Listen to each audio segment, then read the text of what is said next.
You're now listening to Who Goes There by John W Campbell. Narrated by Joseph Andrew Limbaugh. Produced by Super 8 Films. Chapter 6. The Dog Thing. Gary looked about the crowded room. 32 men, some tensed, nervously standing against the wall, some uneasily relaxed, some sitting, most perforce standing, as intimate as sardines. 32, plus the 5 engaged in sewing up wounded dogs, made 37. The total personnel. Gary started speaking. All right, I guess we're here. Some of you, 3 or 4 at most, saw what happened. All of you have seen that thing on the table and can get a general idea. Anyone hasn't? I'll lift. His hand strayed to the tarpaulin bulking over the thing on the table. There was an acrid odor of singed flesh seeping out of it. The men stirred restlessly. Hasty denials. It looks rather as though Sharnock isn't going to lead any more teams, Gary went on. Blair wants to get at this thing and make some more detailed examination. We want to know what happened and make sure right now that this is permanently, totally dead, right? Conant grinned. Anybody that doesn't agree can sit up with it tonight. All right then, Blair. What can you say about it? What was it? Gary turned to the little biologist. I wonder if we ever saw its natural form. Blair looked at the covered mass. It may have been imitating the beings that built the ship, but I don't think it was. I think that was its true form. Those of us who were up near the bend saw the thing in action. The thing on the table is the result. When it got loose, apparently it started looking around. Antarctica, still frozen as it was ages ago when the creature first saw it, and froze. From my observations, while it was thawing out, and the bits of tissue I cut and hardened then, I think it was native to a hotter planet than Earth. It couldn't, in its natural form, stand the temperature. There is no life form on Earth that can live in Antarctica during the winter, but the best compromise is the dog. It found the dogs and somehow got near enough to Sharnock to get him. The others smelled it, heard it.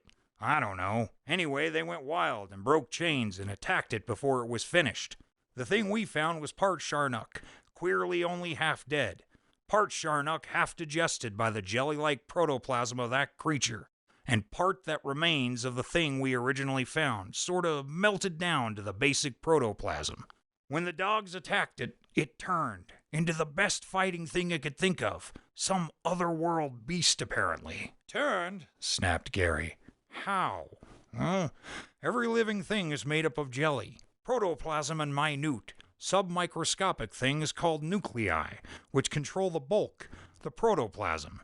This thing was just a modification of that same worldwide plan of nature. Cells made up of protoplasm, controlled by infinitely tinier nuclei. You physicists might compare it, an individual cell of any living thing, with an atom.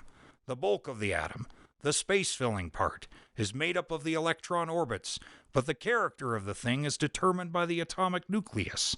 This isn't wildly beyond what we already know. It's just a modification we haven't seen before. It's as natural, as logical as any other manifestation of life. It obeys exactly the same laws. The cells are made up of protoplasm, their character determined by the nucleus. Only in this creature, the cell nuclei can control those cells at will.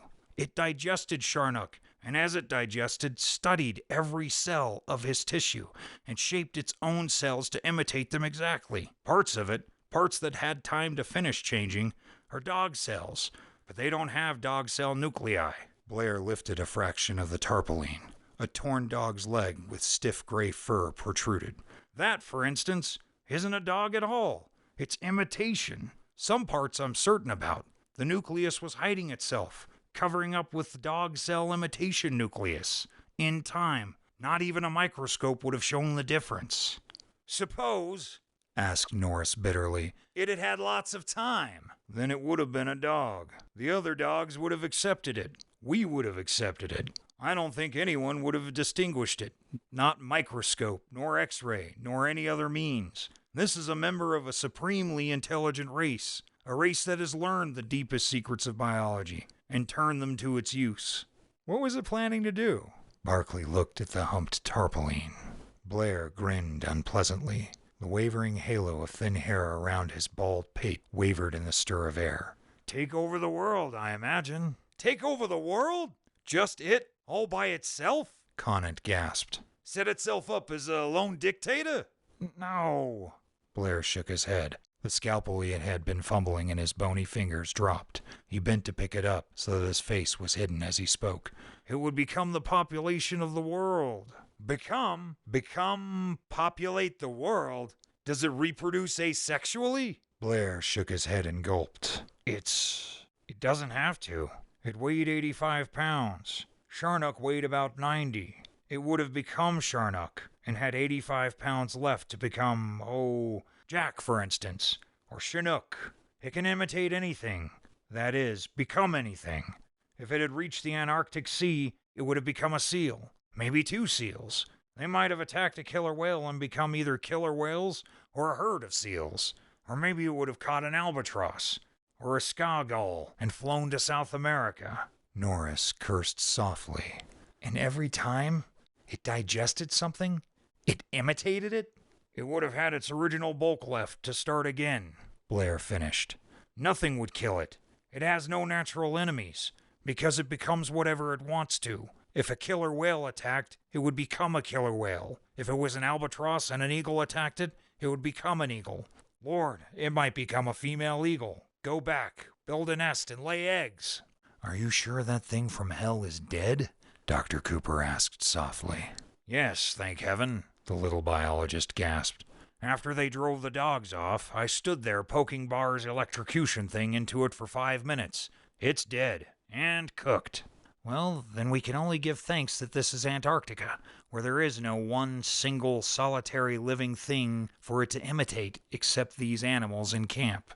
Us, Blair giggled. It can imitate us. Dogs can't make 400 miles to the sea. There's no food. There aren't any skua gulls to imitate at this season. There aren't any penguins this far inland. There's nothing that can reach the sea from this point except us. We've got the brains. We can do it. Don't you see? It's got to imitate us. It's got to be one of us. That's the only way it can fly an airplane. Fly a plane for 2 hours and rule. Be all Earth's inhabitants. A world for the taking if it imitates us. It didn't know yet. It hadn't had a chance to learn. It was rushed. Hurried. Look, the thing nearest its own size. Look, I'm Pandora. I opened the box. And the only hope that can come out is that nothing can come out. You didn't see me. I did it. I fixed it. I smashed every magneto. Not a plane can fly. Nothing can fly. Blair giggled and lay down on the floor crying. Chief Pilot Van Wall made a dive for the door. His feet were fading echoes in the corridors as Dr. Cooper bent unhurriedly over the little man on the floor. From his office at the end of the room, he brought something and injected a solution into Blair's arm. He might come out of it when he wakes up, he sighed, rising. McCready helped him lift the biologist onto a nearby bunk. It all depends on whether we can convince him that the thing is dead. Van Wall ducked into the shack, brushing his heavy blonde beard absently. I didn't think a biologist would do a thing like that up thoroughly. He missed the spares in the second cache. It's all right. I smashed them. Commander Gary nodded. I was wondering about the radio. Dr. Cooper snorted. You don't think it can leak out on a radio wave, do you? You'd have 5 rescue attempts in the next 3 months if you stopped the broadcasts. The thing to do is talk loud and not make a sound. Now I wonder. McCready looked speculatively at the door. It might be like an infectious disease. Everything that drank any of its blood. Cooper shook his head. Blair missed something. Imitated it may, but it has, to a certain extent, its own body chemistry, its own metabolism.